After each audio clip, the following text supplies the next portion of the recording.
Boa tarde, tudo bem com vocês? Hoje nós vamos encerrar a matéria do capítulo 4 do livro, tá bom? O tema do capítulo 4 é o seguinte: os habitantes das terras americanas. Vocês vão acompanhar a aula a partir da página 58 do livro didático. Vamos lá? Então, aqui estamos nós, na página 58 do livro. Os habitantes das terras americanas.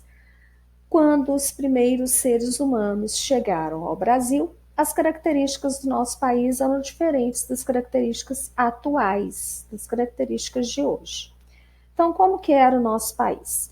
Predominavam campos e vegetação baixa. Vocês vão imaginar aí um campo de futebol, mas não com o gramado aparado. Um clima seco, ou seja, chovia muito pouco, e frio com invernos rigorosos. Os humanos que moravam aqui davam grande importância ao fogo. Lembra que eu falei para vocês da importância da descoberta do fogo? Ela foi tão revolucionária, né? E aí, o que que eles faziam com ele? Eles faziam grandes fogueiras para aquecer seus corpos, visto que o inverno era muito rigoroso, para cozinhar e afugentar os animais perigosos. Nessas terras viviam também grandes mamíferos enormes, como o mastodonte, a preguiça gigante, a macrauquênia e o tigre dentes de sabre. Então vamos ver as imagens desses mamíferos. O livro de vocês, ele traz essas imagens. Então aqui, ó, o número 1 é a preguiça gigante, tá vendo? Olha ela aqui, ó. É o Cid, né? Do filme da Era do Gelo, estão lembrados que eu expliquei para vocês? Ela chegava,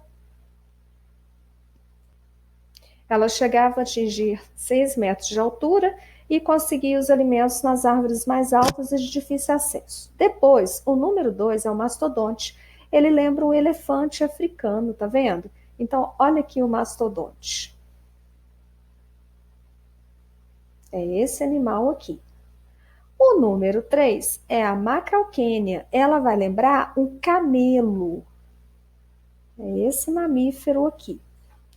E o número 4 é um animal muito temido, né? Então, na verdade, esse animal aqui seria um tigre dentes de sabre. Então, esses 4 mamíferos aqui, provavelmente, né, habitaram o nosso continente há 9.500 anos antes de Cristo. Bom, o que aconteceu com esses mamíferos? O mastodonte e a macrauquênia, eles desapareceram. O que isso significa? Que eles foram extintos. Eles não deixaram parentes. A preguiça gigante tem parentesco com o bicho preguiça da fauna atual. E o elefante também, né, no caso aqui, o mastodonte, tem parentesco com os elefantes africanos. Agora nós vamos continuar na página 59 do livro. Caçadores e coletores. Os primeiros habitantes do Brasil eram caçadores e coletores. Viviam da caça de animais pequenos, como os veados e as emas, e da coleta de frutos, como a castanha e também o pinhão. Entre eles estavam o povo de Lagoa Santa. Olha, gente, Lagoa Santa fica em Minas Gerais. Aliás, vocês já assistiram 2 vídeos falando sobre Lagoa Santa, né? Onde tem um sítio arqueológico e onde foi encontrado o crânio da Luzia, que é o fóssil humano mais antigo encontrado no continente americano. O povo de Umbu, também conhecido como povo da flecha, e os povos dos sambaquis. O povo de Lagoa Santa. O primeiro cientista a estudar vestígios arqueológicos no Brasil, o dinamarquês Peter Lande, encontrou no ano de 1843, ossadas humanas e de animais extintos na região de Lagoa Santa, estado de Minas Gerais. Nos anos de 1970, na mesma região, outros cientistas descobriram a maior coleção de esqueletos disponíveis para o estudo dos primeiros habitantes da América, incluindo a Luzia. Então, gente, nós vamos lembrar aqui que esse nome Luzia remete ao nome Lucy. Lucy foi o primeiro fóssil encontrado no continente americano, né? Fóssil humano. A Luzia foi o primeiro fóssil encontrado no Brasil, ok? E Lucy era em homenagem a uma música dos Beatles e Luzia em homenagem a Lucy. Os esqueletos encontrados permitem dizer que o povo de Lagoa Santa viveu entre 8.000 e 4.000 anos antes de Cristo, que era baixo, magro e comia pequenos animais, frutos, peixes e caramujos grandes que viviam nos rios. Sua expectativa de vida era baixa. Então, olha só, quando fala em expectativa de vida aqui no texto, expectativa de vida é o tempo que uma pessoa pode viver a partir do ano que ela nasceu. Então, espera-se que ela viva 100 anos. Né? A geração de vocês, por exemplo, facilmente vai viver 100 anos. Então, expectativa de vida baixa é quando as pessoas morriam mais jovens. Muitas crianças morriam cedo e pouquíssimos adultos atingiam 30 anos de idade. Então, uma pessoa com 30 anos de idade, em 4.000 anos antes de Cristo, era considerada uma pessoa idosa. Hoje é uma pessoa jovem. Ao longo da página, algumas representações de objetos deixados pelo povo de Lagoa Santa. Então, a gente vai ter o machado de pedra. Depois nós vamos ter aqui a concha de caramujo perfurada e aqui embaixo um anzol de osso, ok? Então vamos continuar a matéria. O povo de Umbu, também conhecido como o povo da flecha. Nas florestas do sul e do sudeste do Brasil, viviam grupos humanos habilidosos no trabalho com pedra. Com esse material, eles faziam uma grande variedade de objetos, como facas de corte afiado, anzóis e especialmente pontas de flechas. O povo de Umbu, como ficou conhecido, foi responsável pela difusão entre os primeiros habitantes do território brasileiro de duas grandes inovações daquele tempo. A primeira inovação, o uso do arco e da flecha. E a segunda, boleadeira, que era uma arma composta de 3 bolas de pedra ligadas entre si por cordas de couro. Tais armas tornaram possível a caça de animais velozes, como veados e emas, por exemplo, e de pássaros em pleno voo. Então, gente, eu fui buscar na internet a imagem de uma boleadeira para vocês verem o que é. Então, ela tinha uma corda de aproximadamente, 3 cordas, desculpa, de aproximadamente 60 centímetros. Na ponta dessas 3 cordas, eles amarravam 3 pedras e eles usavam a boleadeira dessa forma aqui, ó. Eles giravam e jogavam com força. Aí ela atingia os animais e eles conseguiam caçar, ok? Deu para entender? No livro de vocês também tem uma imagem, tá vendo? Essa aqui tá falando que ela é utilizada por um cavaleiro rio-grandense, né, no ano de 2014. Então, na verdade, eles criaram, mas elas são usadas até os dias atuais. Aqueles que usam a boleadeira na região dos Pampas Gaúchos provavelmente não imaginam que esse artefato foi inventado por homens que viveram há muito tempo. Lançadas com habilidade, elas prendem as pernas dos animais imobilizando-as, e quando são lançadas no ar também, elas prendem as asas dos animais. Agora nós vamos falar dos povos dos sambaquis. Leia o que o arqueólogo Norberto Guarinello conta sobre os povos sambaquis. Há cerca de 6.000 anos, o mar começou a subir até o nível em que está hoje. Desta época, o litoral do Brasil atual, entre o Espírito Santo e o Rio Grande do Sul, começou a ser ocupado por povos que viviam dos recursos que o mar oferecia. São chamados de homens de conchas ou povos dos sambaquis. Embora também caçassem pequenos animais e coletassem alimentos vegetais como coquinhos, a dieta principal dos habitantes era constituída por peixes e por vários tipos de molusco. O que é o molusco? É um animal de corpo mole e sem ossos, né? e ele é sempre coberto por uma concha, uma casca grossa.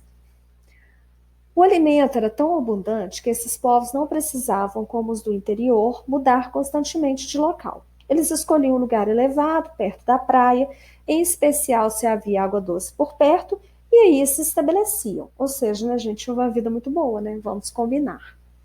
Para o lugar fixado, eles levavam conchas que recolhiam à beira do mar. Abriam-nas no fogo e comiam os moluscos. As conchas vazias eram deixadas no chão e elas iam se acumulando. Com o passar dos anos, foram se formando verdadeiras montanhas de conchas, sobre as quais as pessoas construíam suas cabanas e dentro das quais elas enterravam seus mortos. Chamamos essas montanhas de sambaquis. Então, aqui no livro de vocês, nós temos a imagem de um esqueleto feminino, encontrado há cerca de 3.000 anos, né? E temos também ao lado um sambaqui no município do mesmo lugar, no município de Laguna, em Santa Catarina.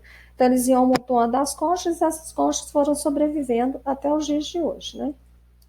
Agora, a gente vai falar dos agricultores da Amazônia. Mas antes disso, vocês precisam saber que há cerca de 2.000 anos, os povos dos sambaquis desapareceram, provavelmente porque foram vencidos pelos grupos tupi, que eram os indígenas, e que na época se expandiam pelo litoral.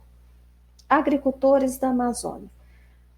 Segundo a arqueóloga Anna Roosevelt, os povos da região amazônica começaram a praticar agricultura há cerca de 7.000 anos. Eles desenvolveram cultivos próprios, como plantas medicinais e também corantes. Mas a descoberta mais importante desses grupos foi o cultivo da mandioca, raiz de alto valor nutritivo, com algumas variedades venenosas.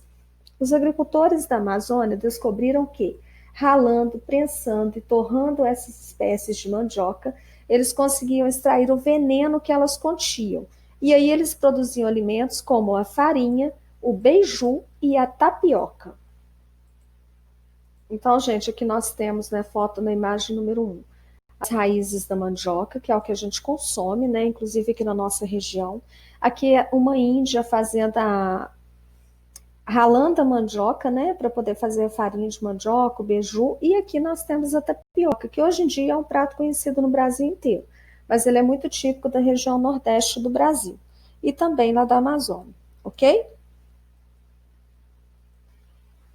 Bom, agora, para encerrar esse assunto, nós vamos ver tudo o que a gente viu nesse capítulo aqui, ok? Eu vou tentar fazer um resumo rápido de tudo para vocês. Então, esse capítulo aqui, eu comecei a trabalhar ele há 2 semanas. Então, nós vimos primeiro que os primeiros habitantes do planeta Terra, eles são originários do continente africano. Depois, a gente viu que existem 3 hipóteses para a chegada do homem à América. A primeira hipótese é que ele veio por terra. Ele atravessa o Estreito de Bering, né, entre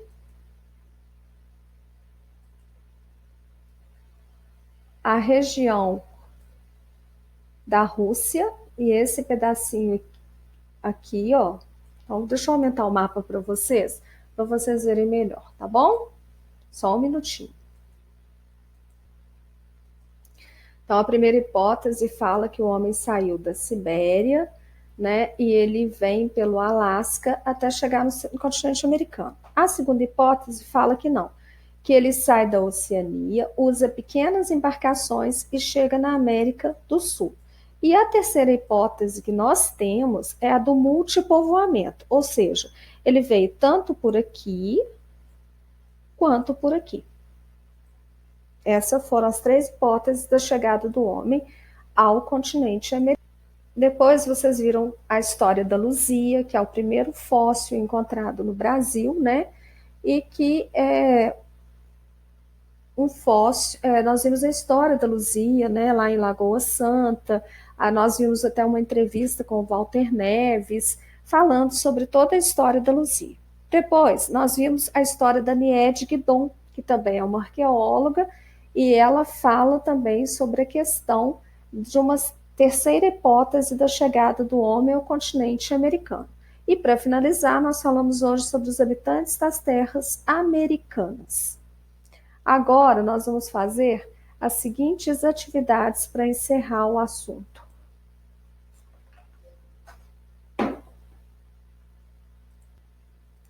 Vocês vão fazer para mim a atividade número 3,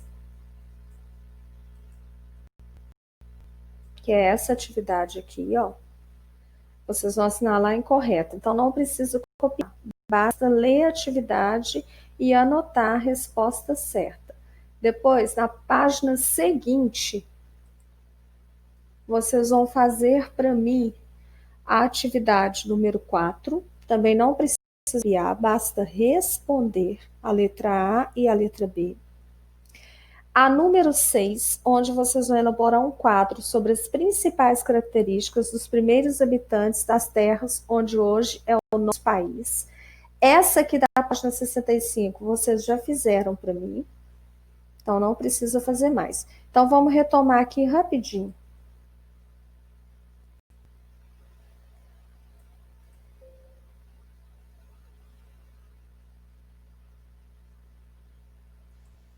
Então vocês vão fazer para mim, gente, a número 3, a número 4 e a número 6. Vão mandar para mim a foto da atividade pronta e na próxima aula eu vou mandar um vídeo de correção dessas atividades, ok? Fiquem com Deus, abraços e bom trabalho.